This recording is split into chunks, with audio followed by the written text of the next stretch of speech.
അർബഅത്തും മിൻ കൻസിദ് ദുനിയാ, ദുനിയാവിന്റെ 4 നിധികൾ ഏതെന്നറിയോ? അതിലൊന്നാമത്തെ നിധി അല്ലാഹുവിന്റെ ഹബീബ് പറഞ്ഞു കൊടുക്കുകയാണ്, ലിസാനുൻ ദാകിർ. ആരുടെ നാമാണോ അല്ലാഹുവിൽ എപ്പോഴും ദിക്ർ ചൊല്ലിക്കൊണ്ടിരിക്കുന്നത്, ദിക്ർ ചെയ്യുന്നതായ നാവ് ആർക്കാണോ ഉള്ളത്, അവൻ ദുനിയാവിന്റെ ഒരു നിധി കൈവശം വെച്ചവനാണെന്ന് ഹബീബ് മുഹമ്മദ് മുസ്തഫ. സമ്പത്തിന്റെ പുറകെ പോകുന്നവരോട് അല്ലാഹുവിന്റെ ഹബീബ് സല്ലല്ലാഹു അലൈഹി വസല്ലം തങ്ങൾ പറയുകയാണ്, ദുനിയാവിന്റെ ഒരു നിധി ഏതെന്നറിയോ? അത് ലിസാനുൻ ദാകിർ, ദിക്ർ ചെയ്യുന്ന നാവാണെന്ന് നബി മുഹമ്മദ് മുസ്തഫ. എന്റെ പ്രിയമുള്ള സഹോദരങ്ങളെ, അല്ലാഹുവിന്റെ ഹബീബ് സല്ലല്ലാഹു അലൈഹി വസല്ലം തങ്ങൾ ഒന്നാമതായി പറഞ്ഞതെന്നറിയോ? ലിസാനുൻ ദാകിർ, ദിക്ർ ചെയ്യുന്ന നാവാർക്കുണ്ടോ അവൻ ദുനിയാവിന്റെ 4 നിധികളിൽ നിന്നും ഒരു നിധി കൈവശം വെച്ചവനാണെന്ന് നബി മുഹമ്മദ് മുസ്തഫ. എന്റെ പ്രിയപ്പെട്ടവരെ, ഒന്ന് ചിന്തിച്ചു നോക്ക്. അള്ളാഹുവിനെ ഓർക്കുന്നവരായി, അള്ളാഹുവിനെ ദിക്ർ ചെയ്യുന്നവരായി എത്ര ആളുകളാണ് എന്റെ പ്രിയപ്പെട്ടവരെ നമ്മുടെ കൂട്ടത്തിലുള്ളത്? ഇന്നത്തെ ദിവസം പ്രഭാതത്തിൽ എഴുന്നേറ്റവരുണ്ട്, 4 മണിക്ക് തഹജ്ജുദിന് എഴുന്നേറ്റവരുണ്ട്, അല്ല സുബ്ഹി ബാങ്കിന് ശേഷം എഴുന്നേറ്റവരുണ്ട്, അല്ല ഒരു അല്പം കൂടി വൈകിട്ട് എഴുന്നേറ്റവരുണ്ട്. ഉറക്കം എഴുന്നേറ്റത് മുതൽ ഈ സമയം വരെ എത്ര പ്രാവശ്യമാണ് അള്ളാഹുവിനെ നമുക്ക് ദിക്ർ ചെയ്യാൻ സാധിച്ചത്? എത്ര ദിക്ർ നമ്മൾ ചൊല്ലിയിട്ടുണ്ട്? ഇന്ന് പരമാവധി അങ്ങേറ്റം പറഞ്ഞാൽ നമുക്ക് പറയാൻ കഴിയും.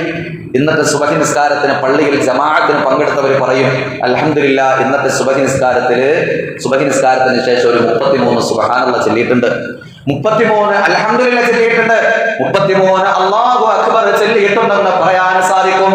അല്ലാതെ എത്ര ദിക്റാണ് എന്റെ പ്രിയപ്പെട്ട സഹോദരാ നമ്മുടെ ജീവിതത്തിൽ ഈ സമയം വരെ ചെല്ലാൻ നമുക്ക് കഴിഞ്ഞിട്ടുള്ളത്? ചിന്തിക്കണം നമ്മൾ. ഇനി അതുപോലെ ചെല്ലാതെ എത്രയോ ആളുകളുണ്ട് നമ്മുടെ കൂട്ടത്തിൽ. നമ്മുടെ നഫ്സിനോടൊന്ന് ചോദിക്കണം, എനിക്ക് ഇന്നത്തെ ദിവസം എത്ര ദിക്ർ എന്റെ നാവ് കൊണ്ട് ചെല്ലാൻ കഴിഞ്ഞിട്ടുണ്ട്? എന്റെ റബ്ബിനെ എത്രമേൽ ഓർക്കാൻ എനിക്ക് കഴിഞ്ഞിട്ടുണ്ട്? എന്റെ റബ്ബിനെ കുറിച്ചൊന്ന് ഓർക്കാൻ, എന്റെ സൃഷ്ടാവിനെ ഒന്ന് പറയാൻ, അല്ലാഹ് എന്ന് പറയാൻ എനിക്ക് എത്ര പ്രാവശ്യം സാധിച്ചിട്ടുണ്ട് എന്ന് ചിന്തിക്കണം. ഒന്ന് എഴുന്നേറ്റപ്പോൾ അല്ലാഹ് എന്ന് പറഞ്ഞുകൊണ്ട് എഴുന്നേക്കാൻ കഴിഞ്ഞോ? ഒന്ന് ഇരുന്നപ്പോൾ അല്ലാഹ് എന്ന് പറഞ്ഞുകൊണ്ടിരിക്കാൻ കഴിഞ്ഞോ? ഉറക്കത്തിൽ നിന്ന് എഴുന്നേറ്റപ്പോൾ അൽഹംദുലില്ലാഹ് അല്ലദീ അഹ്യാനാ ബഅദമാ അമാതനാ വഇലൈഹി നുശൂർ എന്ന അല്ലാഹുവിനെ ഓർത്തുകൊണ്ട് ദിക്ർ പറഞ്ഞുകൊണ്ടാണോ ഞാനും നിങ്ങളും ഇന്നത്തെ ദിവസം എഴുന്നേറ്റത്? എന്നിട്ട് എന്ത് ചെയ്തു? ബാത്റൂമിലേക്ക് പോയപ്പോൾ, അവിടെ നിന്ന് ഇറങ്ങിയപ്പോൾ, ഇന്ന് മിസ്വാക്ക് ചെയ്തപ്പോൾ, ഉദൂ ചെയ്തപ്പോൾ എത്ര ദിക്ർ പറയാൻ നമുക്ക് സാധ്യമായിട്ടുണ്ട്?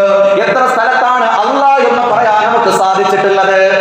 നമ്മുടെ ജീവിതത്തിന്റെ ഓരോ ചലനങ്ങളിലും, ഓരോ അടക്കത്തിലും, ഓരോ നമ്മുടെ സഞ്ചാര മേഖലകളിലും, നാം സഞ്ചരിച്ചു പോകുന്ന ഓരോ വഴികളിലും അല്ലാഹുവിനെ എത്രമാത്രം നമുക്ക് ഓർക്കാൻ സാധ്യമായിട്ടുണ്ട്?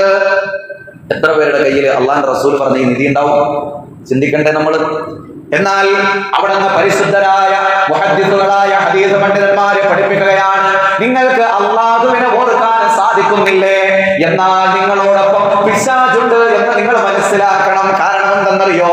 അല്ലാഹ് എന്ന് പറയുന്നത്, അല്ലാഹുവിനെ തസ്ബീഹ് ചെല്ലുന്നത് ഈ ലോകത്ത് പിശാചിന് ഇഷ്ടമില്ലാത്ത കാര്യമാണ്.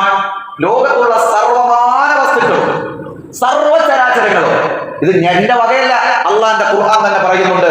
അള്ളാഹുവിന്റെ പരിശുദ്ധമായ ഖുർആൻ പറയുന്നുണ്ട്, യുസബ്ബിഹു ലില്ലാഹി മാ ഫിസ് സമാവാതി വമാ ഫിൽ അർളിൽ മലികിൽ ഖുദ്ദൂസിൽ അസീസിൽ ഹകീം. അള്ളാഹുവിന്റെ ഖുർആൻ തന്നെ പറയുന്നുണ്ട്. എന്താണെന്നറിയോ? അള്ളാഹുവിന്റെ പരിശുദ്ധമായ ഖുർആൻ പറയുന്നു, യുസബ്ബിഹു ലില്ലാഹി മാ ഫിസ് സമാവാതി വമാ ഫിൽ അർള്. ഈ ആകാശഭൂമിയും ഈ ആകാശ ഭൗമമണ്ഡലങ്ങളുടെ ഇടയിലുള്ള സർവമാന വസ്തുക്കളും അള്ളാഹുവിനെ തസ്ബീഹ് ചെയ്തുകൊണ്ടിരിക്കുന്നു. അള്ളാഹുവിന്റെ പരിശുദ്ധമായ ഖുർആൻ സൂറത്ത് ഇസ്രാ എന്നെടുത്ത് പരിശോധിച്ചാൽ അള്ളാഹു വീണ്ടും പറയുന്നുണ്ട്, തുസബ്ബിഹു ലഹുസ് സമാവാതു സബ്ഉ വൽ അർളു വമൻ ഫീഹിന്ന വഇൻ മിൻ ശൈഇൻ ഇല്ലാ യുസബ്ബിഹു ബിഹംദിഹി. ഈ ആകാശ ഭൗമമണ്ഡലങ്ങൾ, ആകാശത്തിന്റെയും ഭൂമിയുടെയും ഇടയിലുള്ള സർവമാന വസ്തുക്കളും അള്ളാഹുവിനെ തസ്ബീഹ് ചെയ്യുന്നുണ്ട്. ഇത് ഇഷ്ടമില്ലാത്ത ഒരേ ഒരാളെ ലോകത്തുള്ളൂ. ആരാ? ഇബ്ലീസ്. അതുകൊണ്ട് എന്റെ പ്രിയപ്പെട്ട സഹോദരങ്ങളെ, ഇവിടെ നാം മനസ്സിലാക്കേണ്ടത്, നമുക്ക് തസ്ബീഹ് ചെല്ലാൻ കഴിയാതെ വരുന്നോ? മറന്നു പോകുന്നോ? പ്രശ്നം എന്താണ്? ഇബ്ലീസ് കൊടുക്കുന്നുള്ളതാണ്. ഇബ്ലീസിന് ഇഷ്ടമല്ല. അള്ളാഹുവിന്റെ ഖുർആൻ പറഞ്ഞത് എന്താണ്? യുസബ്ബിഹു ലില്ലാഹി മാ ഫിസ് സമാവാതി വൽ അർള് വമാ ഫിൽ അർള്. ആകാശ ഭൂമികൾക്കിടയിലുള്ള സർവ്വ വസ്തുക്കളും, കന്നുകാലികളും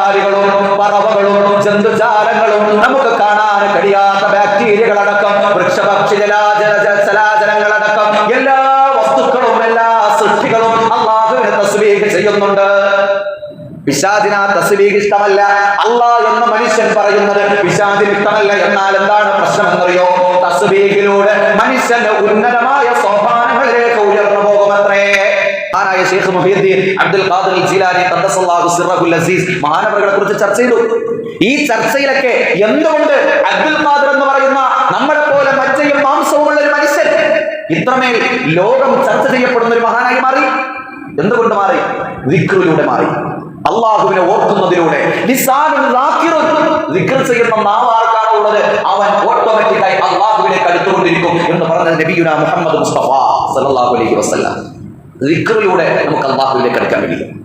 ഒരാൾക്ക് അധികം ദിക്ർ ചൊല്ലാൻ കഴിയുന്നുണ്ടോ?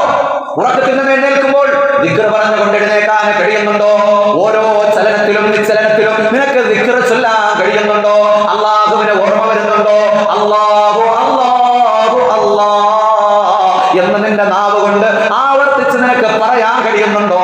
നീ അള്ളാഹു തിരഞ്ഞെടുത്തവനാണ്. നിന്നെ അള്ളാഹു ഇഷ്ടപ്പെട്ടിരിക്കുന്നു എന്നതിന്റെ അടയാളമാണ്. കാരണം ദിക്ർ പറയുക, അള്ളാഹ് എന്ന് പറയുക എന്നത് പിശാചിന് വെറുപ്പുള്ള കാര്യമാണ്. എന്നാൽ സർവശക്തനായ അള്ളാഹുവിന് ഇഷ്ടമുള്ള കാര്യവുമാണ്.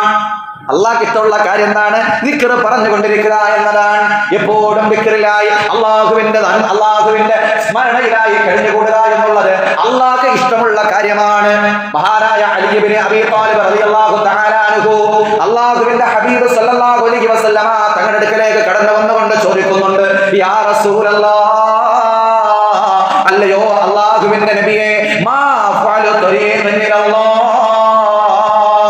അള്ളാഹുവിലേക്ക് അടുക്കാനുള്ള ഏറ്റവും എളുപ്പ വഴി എന്താണ് നബിയെ? അള്ളാഹുവിലേക്ക് കടന്നു പോകാനുള്ള ഒരു എളുപ്പ വഴി, അതിന് ഞാൻ എന്താണ് ചെയ്യേണ്ടതെന്ന് അങ്ങ് പഠിപ്പിച്ചു തരുമോ നബിയെ? അവിടെ ഹബീബ് പഠിപ്പിച്ചു കൊടുക്കുകയാണ്, അല്ലയോ അലി തങ്ങളെ, അലൈക ബിദിക്രില്ലാഹി സിർറൻ വഅലാനിയ. സിർറൻ വഅലാനിയ എന്താ ചെയ്യേണ്ടത്? അള്ളാഹുവിലേക്ക് അടുക്കാനുള്ള വഴി രഹസ്യത്തിലും പരസ്യത്തിലും, സിറിലും അലാനിയത്തിലും നിനക്ക് അള്ളാഹുവിനെ ഓർക്കാൻ കഴിയോ? അള്ളാഹുവിനെ പറയാൻ കഴിയോ? അള്ളാഹുവിനെ സ്മരിക്കാൻ കഴിയോ? അള്ളാഹുവിനെ ദിക്ർ ചെയ്യാൻ കഴിയോ? അതാണ് നിനക്ക് അള്ളാഹുവിലേക്ക് അടുക്കാനുള്ള വഴി എന്ന് നബിയുനാ റസൂലുള്ളാഹി സ്വല്ലല്ലാഹു അലൈഹി വസല്ലം. അത് പരസ്യത്തിലുണ്ടാവണം, രഹസ്യത്തിലുണ്ടാവണം. നമ്മുടെ ഇടയിൽ പരസ്യത്തിലുണ്ടാവും, കാരണം 10 പേര് കേൾക്കുമല്ലോ. പക്ഷെ രഹസ്യത്തിലും രഹസ്യത്തിലും പരസ്യത്തിലും അള്ളാഹുവിനെ ഓർക്കാൻ നിനക്ക് കഴിയുന്നുണ്ടോ? സന്തോഷത്തിന്റെ അവസ്ഥയിലും സന്താപത്തിന്റെ അവസ്ഥയിലും നിനക്ക് അള്ളാഹുവിനെ ഓർമ്മ വരുന്നുണ്ടോ? രോഗം വരുമ്പോൾ മാത്രമല്ല, പ്രയാസങ്ങൾ വരുമ്പോൾ മാത്രമല്ല, കടയിൽ കച്ചവടം കുറയുമ്പോൾ മാത്രമല്ല, ആരെങ്കിലും രോഗികളാകുമ്പോൾ മാത്രമല്ല, ആരെങ്കിലും മരിക്കുമ്പോൾ മാത്രമല്ല, പള്ളിയിൽ വരുമ്പോൾ മാത്രമല്ല, ജീവിതത്തിൽ നിനക്ക് സന്തോഷത്തിന്റെ മുഹൂർത്ത നിമിഷങ്ങളുണ്ടല്ലോ, ആ സമയത്തും നിനക്ക് അള്ളാഹുവിനെ ഓർക്കാൻ കഴിയുന്നുണ്ടോ? നിന്റെ ബെഡ്റൂമിൽ അള്ളാഹുവിനെ നിനക്ക് ഓർമ്മ വരുന്നുണ്ടോ? നിന്നെ ആരും കാണുന്നില്ല എന്ന് വെക്കുന്നിടത്ത് നിനക്ക് അള്ളാഹുവിനെ ഓർമ്മ വരുന്നുണ്ടോ? നീ അള്ളാഹു ഇഷ്ടപ്പെട്ടവനാണ്. നിന്നെ അള്ളാഹു ഇഷ്ടപ്പെട്ടിട്ടുണ്ടെന്നാണ്. അള്ളാഹുവിനെ ഓർക്കാൻ, അള്ളാഹുവിനെ ദിക്ർ ചെയ്യാൻ നിനക്ക് സാധിക്കുന്നുണ്ടോ? എന്നാൽ നിന്നെ അള്ളാഹു ഇഷ്ടപ്പെട്ടു എന്നതിന്റെ അടയാളമാണ്. അതാണ് ഞാൻ എന്റെ പ്രിയപ്പെട്ടവരോട് ആമുഖത്തിൽ പറഞ്ഞത്. മനുഷ്യർ മാത്രമല്ല, മനുഷ്യേതര സർവ്വജീവജാലങ്ങളും അള്ളാഹുവിനെ തസ്ബീഹ് ചെയ്യുന്നുണ്ട്. അതിലൊരു അല്പം മടി കാണിക്കുന്ന ഒരു വിഭാഗം മനുഷ്യരുള്ളൂ. ബാക്കിയെല്ലാം കൃത്യമായ രീതിയിൽ അള്ളാഹുവിനെ തസ്ബീഹ് ചെയ്യുന്നുണ്ട് എന്ന് പറഞ്ഞത് ഖുർആൻ തന്നെയാണ്. ഞാൻ ഖുർആനിന്റെ ആയത്തോതിയിട്ടാണ് എന്റെ പ്രിയപ്പെട്ടവരോട് പറഞ്ഞത്. എന്നാൽ അള്ളാഹു എന്നെ പരിഗണിക്കണം, അള്ളാഹു എന്നെ സഹായിക്കണം, അള്ളാഹുവിന്റെ എല്ലാവിധമായ സംരക്ഷണവും എനിക്കുണ്ടാകണം എന്ന് ആരെങ്കിലും ആഗ്രഹിക്കുന്നുണ്ടെങ്കിൽ അതിന്റെ വഴി പഠിപ്പിച്ചത് ഖുർആനാണ്. നോക്കൂ നിങ്ങൾ, അള്ളാഹുവിന്റെ ഖുർആൻ തന്നെ പറയട്ടെ, ഫദ്കുറൂനി അദ്കുറുകും വശ്കുറൂലി വലാ തക്ഫുറൂൻ. അള്ളാഹുവിന്റെ ഖുർആൻ പറയുന്നു, ഫദ്കുറൂനി അദ്കുറുകും ഫദ്കുറൂനി, എന്നെ നിങ്ങൾ ഓർത്താൽ. ആര് പറയാണ്? സർവ്വ സൃഷ്ടിസ്ഥിതി സംഹാരകർത്താവായ അധീശാധികാരിയായ റബ്ബുൽ ഇസ്സത്ത് പറയുകയാണ്, അല്ലാഹ് പറയുകയാണ്, അല്ലാഹ് നമ്മളെ ഏറ്റെടുത്താൽ, അല്ലാഹ് നമ്മളെ സഹായിച്ചാൽ, അല്ലാഹു നമ്മളെ സംരക്ഷിച്ചാൽ, ദുനിയാവിൽ എല്ലാവരും കൈവിട്ടാലും, എല്ലാവരും ഒറ്റപ്പെടുത്തിയാലും, എല്ലാവരും കുറ്റപ്പെടുത്തിയാലും, നമ്മളല്ലയോ പ്രിയപ്പെട്ടവരെ ഏറ്റവും വലിയ വിജയികൾ? അല്ലാഹ് കൈവിട്ടാലോ? ലോകത്ത് എല്ലാവരും നിന്നോടൊപ്പമുണ്ട്, എല്ലാവരും നിന്നെ ബഹുമാനിക്കുന്നുണ്ട്, എല്ലാവരും നിന്നെ ആദരിക്കുന്നുണ്ട്. എന്നാൽ അല്ലാഹു കൈവിട്ടാൽ നീ പരാജിതൻ തന്നെയാണ്. നീ പരാജിതൻ തന്നെയാണ്. ഒരു തലവേദന വന്നാൽ, ഏതെങ്കിലും തരത്തിലുള്ള ഒരു തലവേദന വന്നാൽ അത് ചികിത്സിച്ച് മാറ്റാൻ നിനക്ക്